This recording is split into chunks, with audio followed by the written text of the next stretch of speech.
जय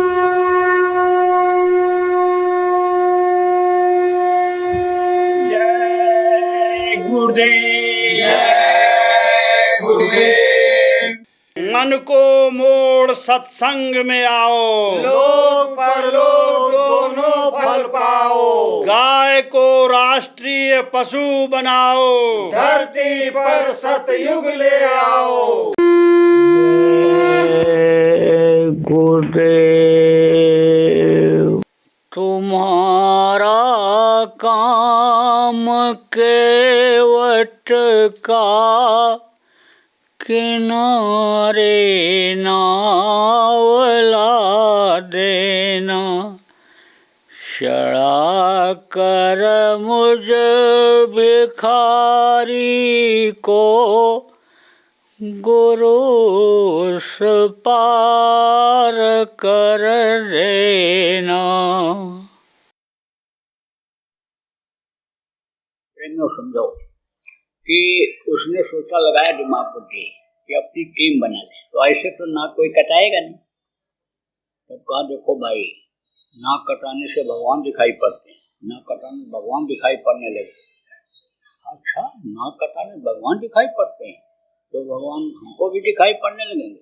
तो कहा जब तू कटवाएगा तभी तो। नाक कटवा लिया, नाक कटाने से भगवान दिखाई पड़ते। कहा भाई नाक कटाने से भगवान तो दिखाई नहीं पड़े। कहा बेवकूफ, कहीं नाक कटाने से भगवान दिखाई पड़ते। अब सब कहा भाई तो हमारी नाक को कटवा दिया, अब तो कटी गई, तब क्या करोगे? अब तो तुम औरों की कटवाओ। कहा तब क्या करें? तब कहा कि अब ये कहो भगवान मिलते हैं, भगवान दिखाई पड़ते हैं नाक कटाने से। बस उसने उससे कहा, पूरा नकटा संप्रदाय तैयार हो गया। तो आजकल तो नशेड़ियों का समाज बनता चला जा रहा है, बुरे लोगों का समाज बनता चला जा रहा है प्रेम। तो कहने का मतलब यह है कि मछली को कभी भी आप तरोई मत समझना, शाकाहारी मत समझना। ये मांसाहारी है, मांस ये खा लेते हैं, ये मांस खाने वाले हैं। किसके?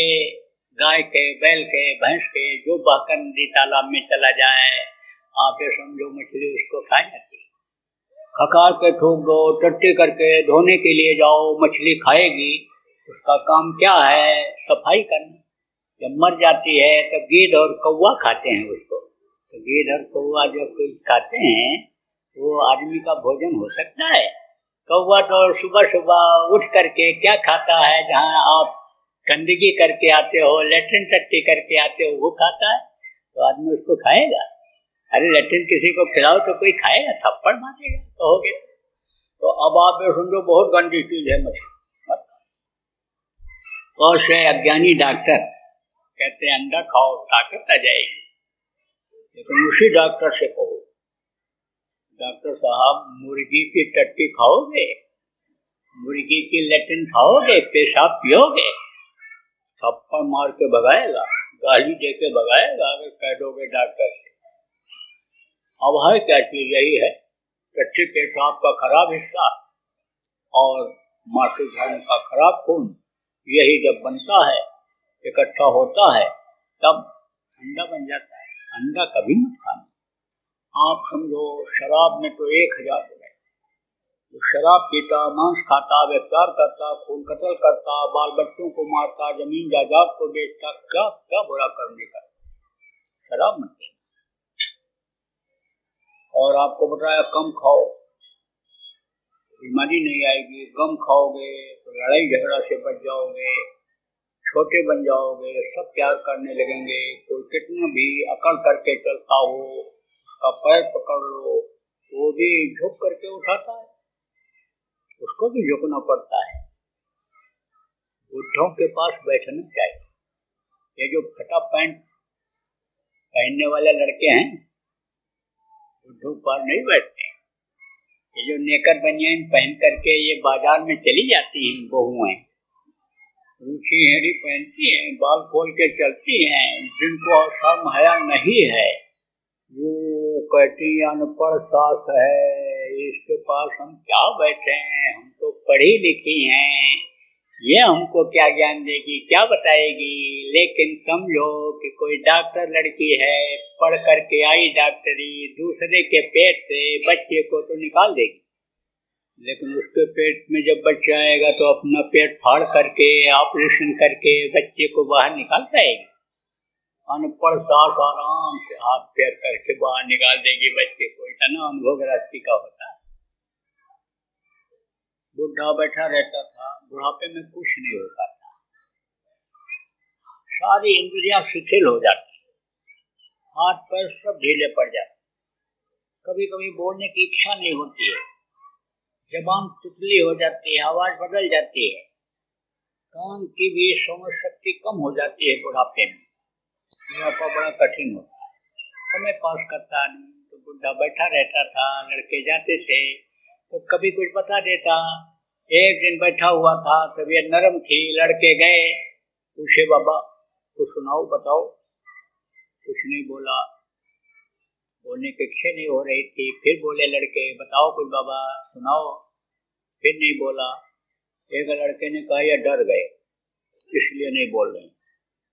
बोला हम किसी से नहीं डरते हैं। अरे डरते कैसे नहीं हो? भैया साहब, बाबू साहब के पास बंदूक है, वो आपको गोली मार देंगे, उनसे डर गए हो? अरे बोला उनके पास 2 नली की है, मेरे पास 10 नली की बंदूक है। काका 10 नली की बंदूक कैसी होती है? न देखा न सुना, होती है, हमेशा साथ रखता हूँ।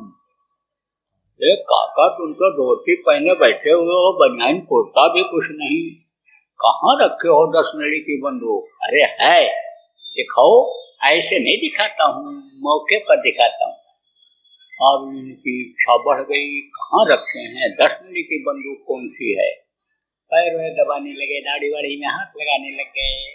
तब बुढ़ा का अच्छा देखो, 1 नली, 2 नली, 3 नली, 4 नली, 5 नली है और 5 नली की है। जब ऐसे 10 नली दिखाता हूँ, ऐसे जब 10 नली दिखाता हूँ, तब अपने आप लोग से झुका देते हैं मेरे सामने, कहते हैं लघुता से प्रभुता मिले, प्रभुता से प्रभुता। छोटे बन जाओ तो सब प्यार करने लगते हैं, छोटे बन जाओ तो अभी गोदी में उठा लेते, छोटे बच्चे को सब प्यार करते हैं। ऐसे ही छोटे बन करके रहो तो लड़ाई झगड़े से बचे रहोगे। एक मुकदमा अगर हो गया तो शाखाएं उसकी निकलती चली जाएंगी और मुकदमेबाजी में ही समय आपका जीवन का चला जाएगा। गाय बैल भैंस सब बिक जाएंगे, खेती बिक जाएगी, जेवर बिक जाएगा और रखा। इसलिए लड़ाई झगड़े से बचो, छोटे बन जाओ। अब घरों में झगड़ा अक्सर होता है, गरीब घर की सास और बहू जब गाली देती हैं भद्दी भद्दी, पड़ोसियों को पता चल जाता है।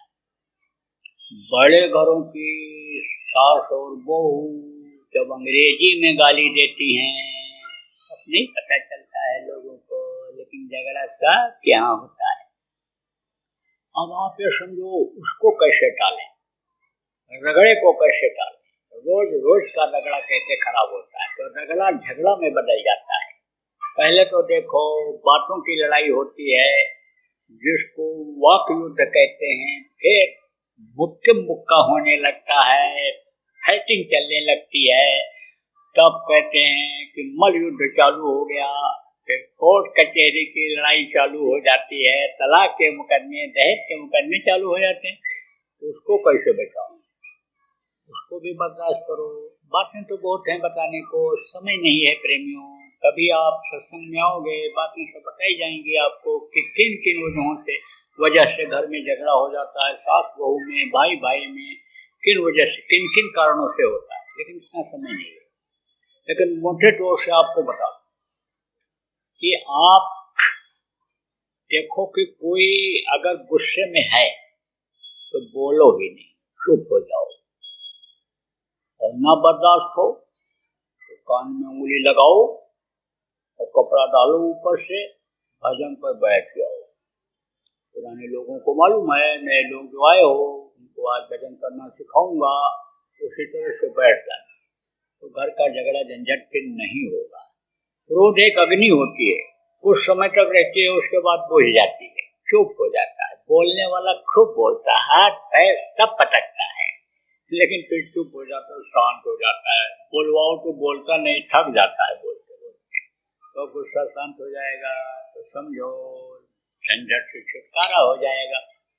रुपया पैसा में बरकत हो, उसके लिए जिसको लक्ष्मी कहते हो, रुपया को पाते हो, मस्तक पर सवार, मस्तक पर लगाते हो, अच्छी जगह रखते हो, उनको लक्ष्मी कहते हो।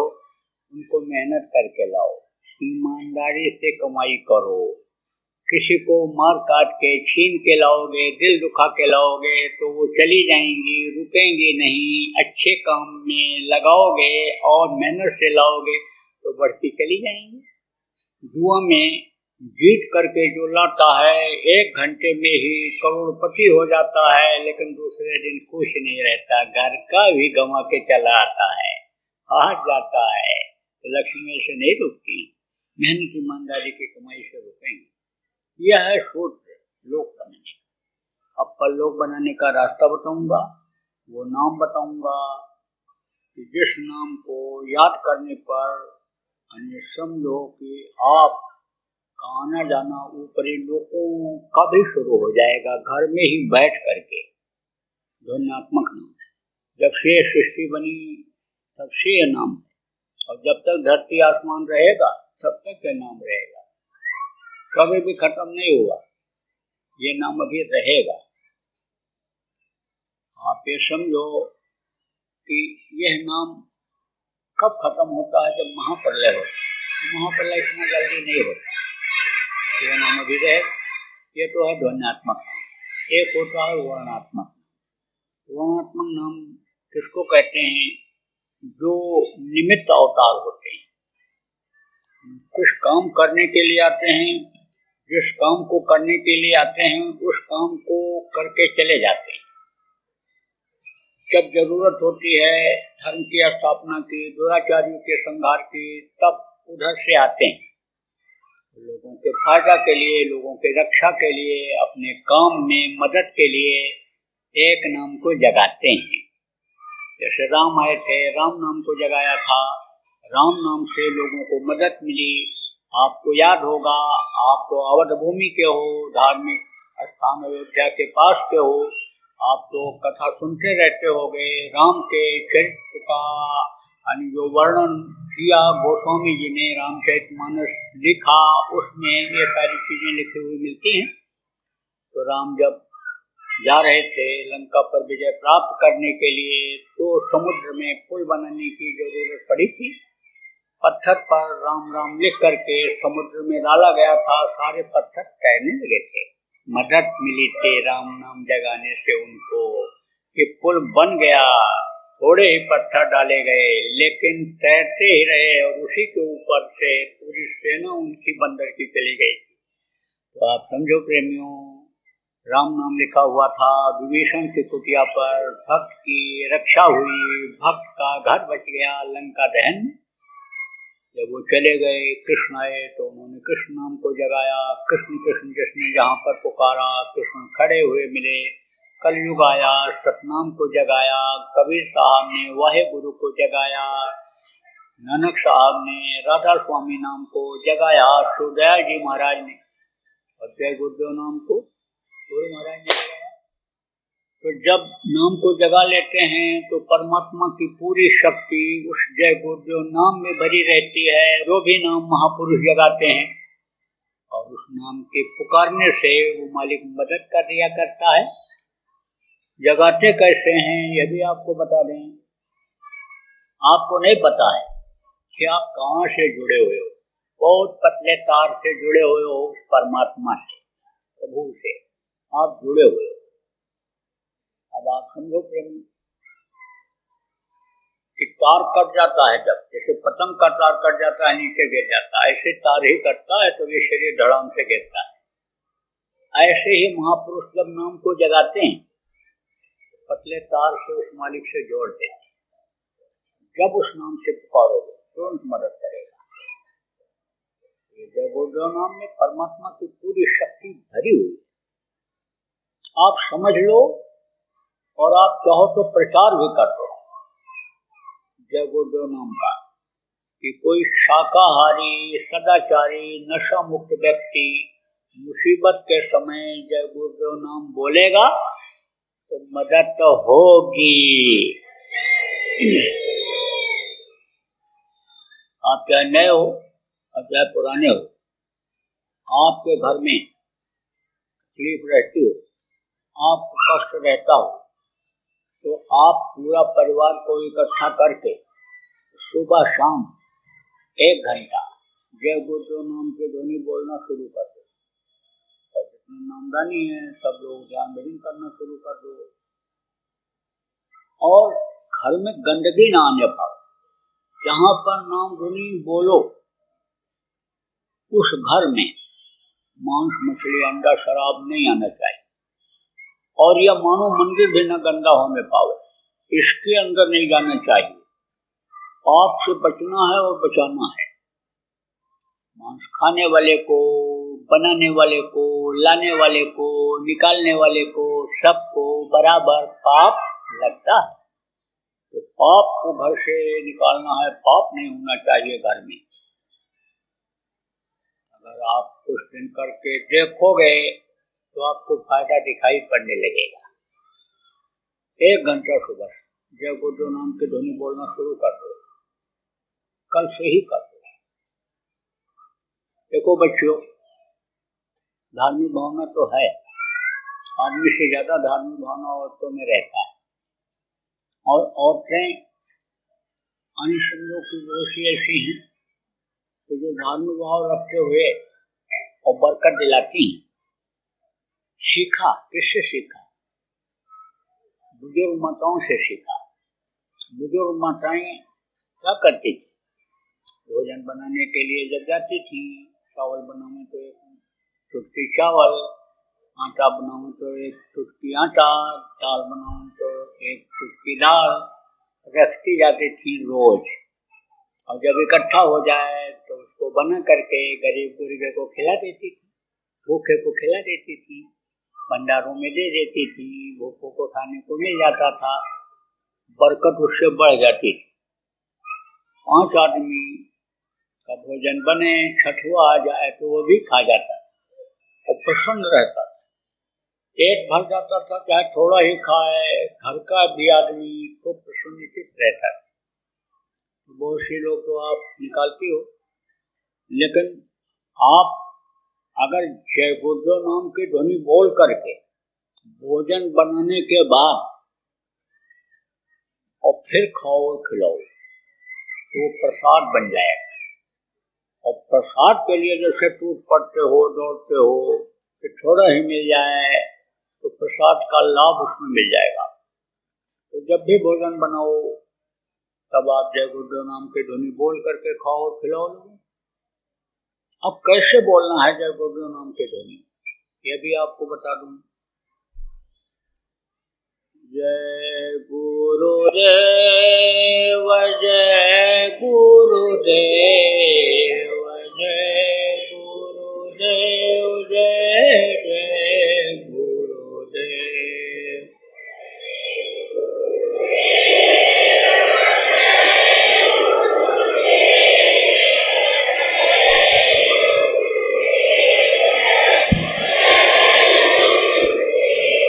इसी तरह से नाम ध्वनि बोलना है और बुलवाना है। दूसरों को भी बता सकते हो आप, जो नामदानी नहीं भी और आपके रिश्तेदार हैं, मिलने जुलने वाले हैं, दोस्त मित्र हैं, परेशान रहते हैं, उनको भी आप बता दो। इसी तरह से नाम ध्वनि आप लोग बोलो और परिवार वालों को बुलवाओ, फिर देखो कि कितना फायदा होता है। तो यह है वर्णात्मक नाम। लिखन पढ़न और कहन में आया, उसको वर्णात्मक गाया। दूसरा है ध्वन्यात्मक नाम, 5 नाम है जैसा मैंने बताया। उसके लिए न आपको घर छोड़ना है, न जमीन जायदाद छोड़नी है, न बाल बच्चों को छोड़ना है। गृहस्थ आश्रम भी रहो, है आपके पास तो अच्छा खाओ, है आपके पास तो अच्छा पहनो, है आपके पास तो अच्छे घर में रहो, कोई रोक टोक नहीं। वैसे हमारे यहाँ तो कोई भेदभाव, कोई किसी से जात पात पूछता ही नहीं, क्योंकि भगवान ने बनाया आदमी को बनाया, न हिंदू बनाया, न मुसलमान बनाया, न सिख ईसाई बनाया, न ब्राह्मण क्षत्रिय वैश्य बनाया, न ये और उपजातियां हैं इनको बनाया। न तो भाई भतीजावाद पैदा किया, न जातिवाद पैदा किया, न भाषावाद पैदा किया, न जिला जमातवाद पैदा किया, न आप समझो कि प्रांतवाद देशवाद पैदा किया।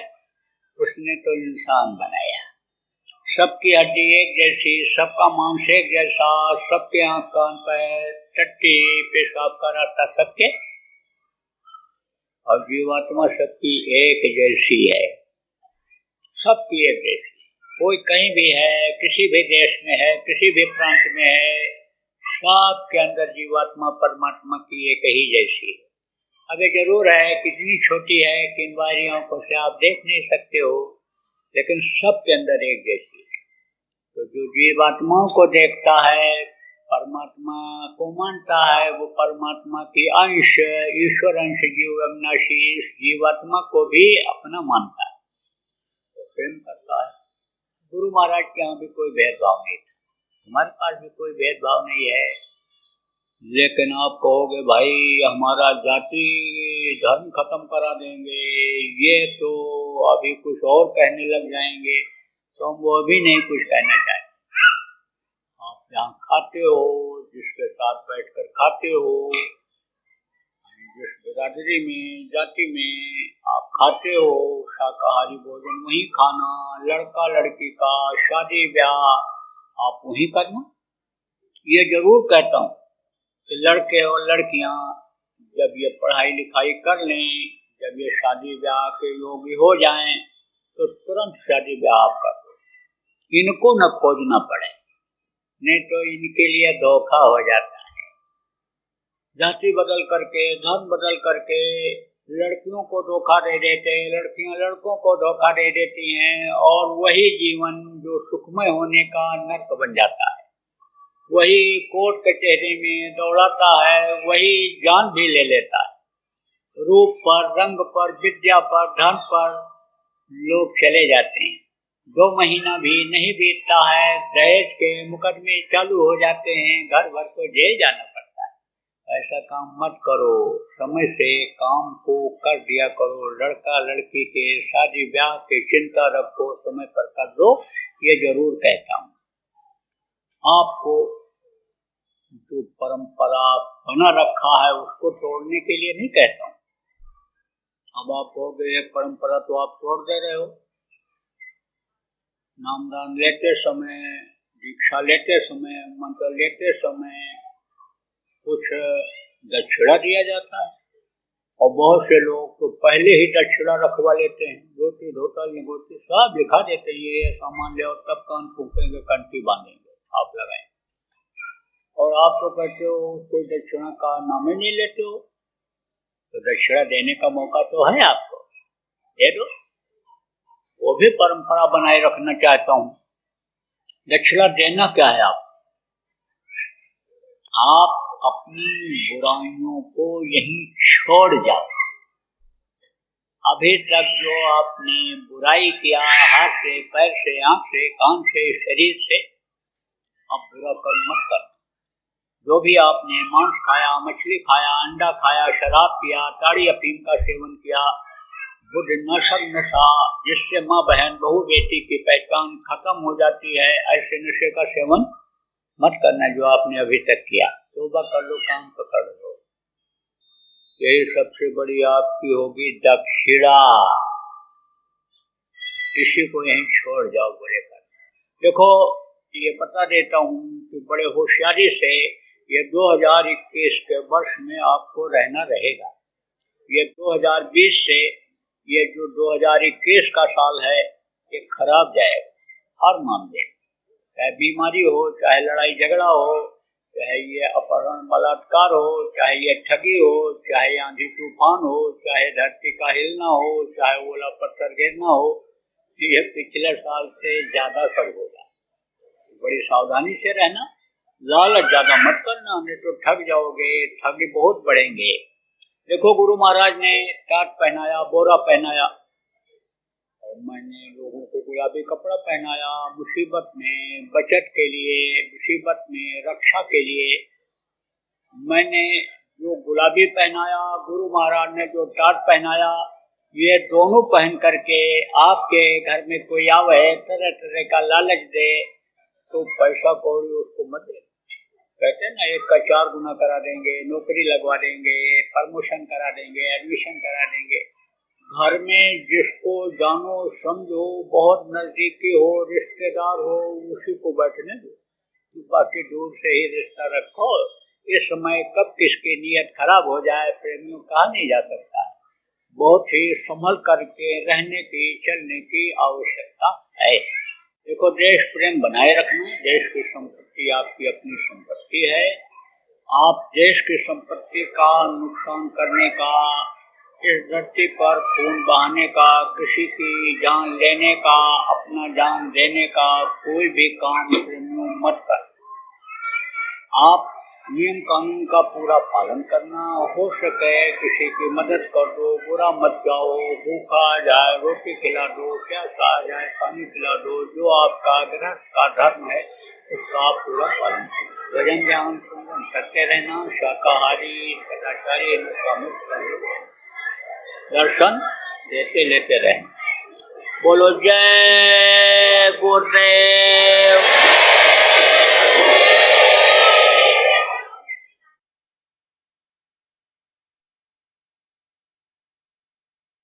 तो प्रेमियों, कहते हो ना कि मन नहीं लगता है, मन किधर जा रहा है, उस पर विचार करो। किसकी वजह से मन खराब होता है, उस पर आप कंट्रोल करो। देखो, पानी है और पानी में हरा रंग डाल दो तो पानी हरा हो जाएगा, नीला डाल दो नीला हो जाएगा, काला डाल दो तो काला हो जाएगा। ऐसे ही इस पे मन के ऊपर जिस तरह का रंग डालो, उसी रंग में यह रंग जाता है। आप समझो कि इस शरीर के अंदर अगर शुद्ध चीज डालोगे, सात्विक चीज डालोगे, फल फूल मेवा मिष्ठान अन्न अगर आप डालोगे, तो उसी तरह से खून बनेगा, उसी चीज का खून बनेगा और उसी तरह की फिर बुद्धि होगी। जो मांसाहारी होते हैं, आप ये समझो कि पशु पक्षियों का मांस खाते हैं, उनका अंडा खाते हैं, मछली खाते हैं, यानी उनकी बुद्धि कामी क्रोधी हो जाती है, लोभी लालची हो जाती है, परमार्थी नहीं रह जाती है। आप ये समझो, इसीलिए संतों ने ये कहा कि शाकाहारिता लाओ। आप ये समझो कि बहुत पूजा पाठ करो, बहुत जप तप करो और मन पर कंट्रोल नहीं है, तो शरीर यानी समझो मन के हिसाब से ही चलता है, तो शरीर से अपराध हो जाएगा, शरीर से पाप हो जाएगा और वो छूट जाएगा। इसी में फंस जाओगे। शरीर को पाप कर्मों में ही आप लगा दोगे, परमात्मा को भूल जाओगे। इसीलिए संतों ने कहा कि भाई शाकाहारी रहो। इस समय पर प्रेमियों, शाकाहारिता का प्रचार जोर शोर से होना चाहिए। और नवरात्र में जो लोग धार्मिक विचारधारा के आप हैं, आप तक मेरी आवाज ये पहुंचे, तो आप खुद भी शाकाहारी रहो और दूसरे को भी शाकाहारी बनाओ। आपके पूजा पाठ और गृहस्थी के कार्य से जो समय बचे, नहीं भी बचे तो आप निकालो और एक अभियान चलाओ शाकाहारिता का। आप बहुत से लोग मांसाहारी हो लेकिन पूजा पाठ करते हो, नवरात्र में लोग करते हैं, अनुष्ठान लोग करते हैं, यह नियम पहले से बना रखा है, तो इस समय पर तो नहीं खाते हैं, लेकिन दूसरों से कहते भी नहीं हैं कि मत खाओ। दूसरों से कहने में क्यों शर्म रखते हो, क्यों शर्म करते हो कहने में, जब आप शाकाहारी हो। और हम तो यही निवेदन प्रार्थना आप लोगों से करेंगे जो मांसाहारी लोग हो, लेकिन आप अपने को धार्मिक मानते हो, आप किसी भी देवी देवता की पूजा करते हो, भगवान राम की करते हो, भगवान कृष्ण की करते हो, आप नानक देव जी गुरु की पूजा करते हो, आप कबीर साहब की करते हो, आप जितने भी अन्य समझो कि धार्मिक लोग हो, अपने को धार्मिक कहते हो, अन्य धार्मिक वेशभूषा बनाए हुए हो, साधु हो, महात्मा हो, मठाधीश हो, मंदिर के पुजारी हो, कथावाचक हो, कथा सुनाने वाले, सत्यनारायण की सुनाने वाले, आप भागवत सुनाने वाले, गीता सुनाने वाले, जितने भी लोग हो, आप लोगों से मेरी यह प्रार्थना है कि आप लोग कम से कम 9 दिन तो शाकाहारिता पर बोलो। अरे बाकी तो मुंह बंद कर लेना कि चेला नाराज ना हो जाए, श्रोता नाराज ना हो जाए। अरे भाई, सचु बैद को 3 जो अप्रिय बोले भयास, राज धर्म तन 3 कर होए बेग है नाश। अगर राजा का मंत्री मुंह देखी बात करे, राजा को सही दिशा न दे, सही सलाह न दे, तो समझ लो राज खत्म हो जाता है। वैद्य अगर मरीज के मन के मुताबिक खाने को बता दे, तो मरीज तो जो चीज नुकसान करने वाली होती है वही मांगता है, उसकी इच्छा वही चीज खाने की होती है, तो मरीज मर जाएगा। परहेज अगर नहीं बताएगा वैद्य तो नाश हो जाएगा शरीर का। सचु वैद्य गुरु, और जो गुरु का काम करते हैं, जो उपदेश करते हैं, जो बताते हैं, समझाते हैं, सच पतलाते हैं, धर्म कर्म सिखाते हैं, आत्मा परमात्मा का कल्याण का रास्ता बताते हैं, कराते हैं, वही लोग अगर समझ लो मुंह देखी बात करने लग जाएं कि जैसा लोग चाहते हैं उसी तरह से बता दो। कोई कहता है कि मैं बड़ा पापी हूँ, मांस खाता हूँ, मछली खाता हूँ, अंडा खाता हूँ, शराब भी पी लेता हूँ, चोरी व्यभिचार भी कर डालता हूँ, बड़े आदमियों का साथ है, बड़े बड़े नेताओं का साथ है, बड़े बड़े अधिकारियों का साथ है, और मुझको ये सब करना पड़ता है, तो महाराज हमको कोई ऐसा उपाय बता दो, ऐसा मंत्र दे दो, ऐसी दीक्षा दे दो कि हमारा ये भी चलता रहे और वो भी चलता रहे।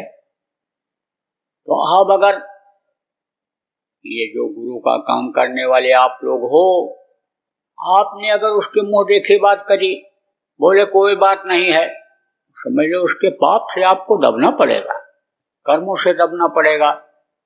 और अगर आप आने समझ लो कि उसको समझा दोगे, भाई अभी तक जो हुआ सो हुआ, अब मत करना, अब ये बुरा कर्म छोड़ दो, और उसने अगर छोड़ दिया, और आपके अंदर अगर आध्यात्मिक शक्ति नहीं है, ताकत नहीं है, आप उसकी गलतियों को माफ नहीं कर सकते हो, और आपने अपना समर्थ गुरु बना रखा है, तो आपके गुरु उसका माफ करेंगे। जय गुरुदेव। बाबा उमाकांत जी महाराज अपने ही प्रेमियों के सहयोग से संस्था द्वारा जनहित का कार्य करते हैं। किसी भी व्यक्ति, संस्था व सरकार से कोई भी चंदा, चुटकी व अनुदान नहीं लेते और किसी भी तरह का व्यापार भी नहीं करते। इसलिए आप श्रोताओं को बताया जा रहा है कि बाबा जी के नाम पर किसी भी प्रकार का धन मांगने वाले व व्यापार में प्रचार करने वाले लोगों से होशियार रहिएगा। आपसे यही कहना है कि सत्संग सुनो, समझो और अच्छा लगे तो मानो। आने वाली बीमारी तकलीफ़ों से बचने के लिए कुदरत व सरकारी नियम का पालन करो। आपके सुझाव के लिए व्हाट्सएप नंबर 9575600700। जय गुरुदेव, जय गुरुदेव। जय गुरुदेव।